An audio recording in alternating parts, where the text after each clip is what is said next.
Mtazamaji wa LB Media, jana bwana kumetokea na mizengwe mbalimbali.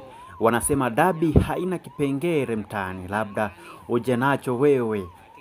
Uje nacho kipengele wewe. Sasa timu zote mbili zimeanza kuleta vipengele walivyoanza wenyeji wa mechi hiyo ambao ni Yanga Sports Club kwa kutumia mabounsa wao inavyodaiwa na klabu ya Simba Sports Club kwamba Yanga walitumia mabounsa wao kuwakataza wao kufanya mazoezi ya mwisho ambayo pengine labda inaweza kawa ni muhimu kwa upande wao.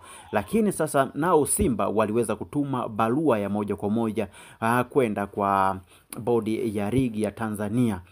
Baada ya hapo bodi na wenyewe wakajibu kwamba bana sheria na taratibu na kanuni zipo zimewekwa. Kwa hiyo sasa kama mlivyotuma barua sisi tutaifanyia kazi na tutajua kwamba nini kifanyike, na baada ya hapo kamati ya saa 72 itakaa na kutoa majibu sahihi kutokana na kile ambacho kilifanyika.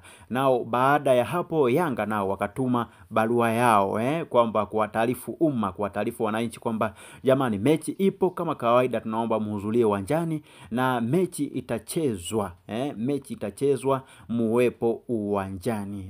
Leo ni Derby Day. Hizo ndo taarifa ambazo mtazamaji wa LB Media nimekupasha na nimekuletea hapa. Hizi ni taarifa za ukweli na uhakika na zimefanyiwa uchambuzi wa kina kabisa, na kama unavyoona uthibitisho upo. Subscribe, like, comment na kushare kwa wengine waweze kupata madini kupitia LB Media.